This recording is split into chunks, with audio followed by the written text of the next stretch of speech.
Hello నమస్తే. నేను journalist ORR. నిన్న ఆంధ్రప్రదేశ్ క్యాబినెట్ సమావేశమైన సందర్భంగా కొన్ని కీలకమైన నిర్ణయాలు తీసుకుంది. అటువంటి నిర్ణయాల్లో ఒకటి కడప జిల్లాకు సంబంధించిన పేరులో మార్పు చేయటం. కడప జిల్లా పేరుని దివంగత రాజశేఖర్ రెడ్డి మరణం తరువాత వైఎస్ఆర్ జిల్లాగా మార్చింది అప్పటి ఉమ్మడి రాష్ట్రంలో ఉన్న కాంగ్రెస్ సర్కారు. సో, అప్పుడు ఆ పేరు పెట్టడాన్ని, ఆ నిర్ణయాన్ని అధికారంలో ఉన్న కాంగ్రెస్ పార్టీ ఆ నిర్ణయం తీసుకుంటే, అప్పుడు ప్రతిపక్షంలో ఉన్న పార్టీలు కూడా ఆ నిర్ణయాన్ని సమర్థించాయి. తెలుగుదేశం పార్టీ కూడా ఆ నిర్ణయాన్ని సమర్థించింది. రాజశేఖర్ రెడ్డి పేరు ఆ కడప జిల్లాకు పెట్టడాన్ని సమర్థించింది. సో, ఆ సమర్థన తర్వాతే వైఎస్ఆర్ పేరు కడప జిల్లాకు పెట్టారు. కడప తీసేసి కేవలం వైఎస్ఆర్ జిల్లాగా ఆ పేరు కొనసాగుతూ వచ్చింది. ఉమ్మడి రాష్ట్రంలో జరిగిన నిర్ణయం ఇది. ఉమ్మడి రాష్ట్రంలో జరిగిన నిర్ణయాన్ని నిన్నటి క్యాబినెట్ సమావేశంలో క్యాబినెట్ తీసుకున్న నిర్ణయం ఏంటి అంటే, వైఎస్ఆర్ పేరుని తీసేయకపోయినప్పటికీ వైఎస్ఆర్ పక్కన కడప వైఎస్ఆర్ జిల్లాగా మార్చింది. దీనిపైన పెద్దగా ఎవరికీ అభ్యంతరాలు ఉండాల్సిన అవసరం కూడా లేదు. వైఎస్ఆర్ పేరు పక్కన కడప పేరు చేర్చడానికి వైఎస్ఆర్ కాంగ్రెస్ పార్టీ కావచ్చు, ఇంకెవరికైనా కూడా పెద్దగా అభ్యంతరాలు ఉండాల్సిన అవసరం లేదు. బట్ ఎవరైనా అభ్యంతరం వ్యక్తం చేస్తే చేయొచ్చేమో. కడపని ఎందుకు యాడ్ చేశారు? ఉన్న పేరుని ఎందుకు మార్చారు? గతంలో మీరు 5 ఏళ్ళు అధికారంలో ఉన్నారు కదా! రాష్ట్రం విడిపోయిన తర్వాత అధికారంలో ఉన్నారు కదా! ఆ 5 ఏళ్ళు లేని ఆలోచన ఇప్పుడు ఎందుకు వచ్చింది? ఇటువంటి ఏమైనా విమర్శలు చేస్తే చేసి ఉండొచ్చేమో కానీ, ఆ పేరు మార్పు నిర్ణయాన్ని క్యాబినెట్ తీసుకున్న నిర్ణయాన్ని పెద్దగా తప్పుపట్టాల్సిన అవసరం లేదు. అయితే వైఎస్ షర్మిల ఇక్కడ కొన్ని పాయింట్స్‌ని రైజ్ చేస్తున్నారు ఈ పేర్ల మార్పు అంశానికి సంబంధించి.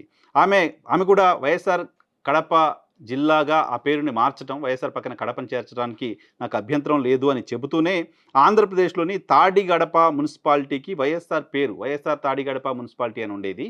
సో, ఆ మున్సిపాలిటీకి వైఎస్ఆర్ పేరుని తీసేయటం ఏంటి? ఎందుకు తీసేశారు అంటూ కూటమి సర్కార్ పైన ఫైర్ అవుతున్నారు.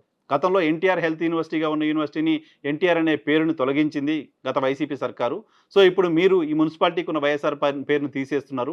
ఏంటి గత ప్రభుత్వానికి మీకు ఉన్న తేడా? వైఎస్ఆర్ పేరుని తొలగించడం అంటే ఇది వైఎస్ఆర్‌ని అవమానించినట్లే అనే తరహాలో ఆమె కూటమి సర్కార్ పైన ఫైర్ అవుతున్నారు. దాంతో పాటుగా వైఎస్ షర్మిల రైజ్ చేసిన మరొక ఇంట్రెస్టింగ్ పాయింట్ ఏంటి అంటే, విజయవాడ కేంద్రంగా ఉన్న కృష్ణా జిల్లాకి, గతంలో కృష్ణా జిల్లాగా ఉంది, విజయవాడ కేంద్రంగా ఉంది. ఆ కృష్ణా జిల్లాకి ఎన్టీఆర్ పేరు పెట్టారు జగన్మోహన్ రెడ్డి. జగన్మోహన్ రెడ్డి ముఖ్యమంత్రిగా ఉన్న సందర్భంలో ఎన్టీఆర్ పేరుని కృష్ణా జిల్లాకు పెట్టారు. ఆయన ఎన్నికల కంటే ముందే నిజానికి ఎన్నికల సందర్భంగానే కృష్ణా జిల్లా పేరుని ఎన్టీఆర్ జిల్లాగా మారుస్తానంటూ చెప్పారు.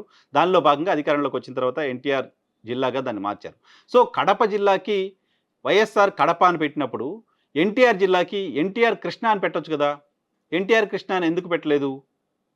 అక్కడేమో వైఎస్ఆర్ పక్కన కడప పాత జిల్లా పేరు చేర్చారు.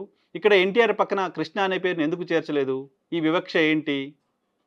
కృష్ణా ఎన్టీఆర్ జిల్లా లేకపోతే ఎన్టీఆర్ కృష్ణా జిల్లా అని పెట్టొచ్చు కదా! ఎందుకు కూటమి సర్కారు ఆలోచన చేయలేదు?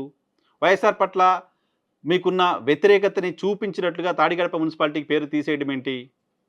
లాంటి విమర్శలు చేస్తున్నారు. కూటమి సర్కారు పైన వైఎస్ షర్మిల ఆగ్రహం వ్యక్తం చేశారు. ఈ నిర్ణయం సరైనది కాదు అని చెప్తున్నారు. ఆ మున్సిపాలిటీకి పేరుని తీసేయడాన్ని ఆమె ఆక్షేపిస్తున్నారు. ఇదే సమయంలో ప్రతి సందర్భంలోనూ కూటమి సర్కారు పైన విమర్శలు చేయాల్సి వచ్చిన ప్రతి సందర్భంలో వైఎస్ షర్మిలకు సంబంధించి కూటమి సర్కారు అధికారంలోకి వచ్చిన తర్వాత ఆమె ఏ స్టేట్మెంట్ చూసినప్పటికీ కూటమి సర్కారుని విమర్శించాల్సి వచ్చిన ప్రతిసారి గత ప్రభుత్వాన్ని కూడా విమర్శించే ప్రయత్నం చేస్తూ ఉంటారు. గత ప్రభుత్వాన్ని కూడా ఈక్వల్‌గా విమర్శలు చేస్తూ ఉంటారు.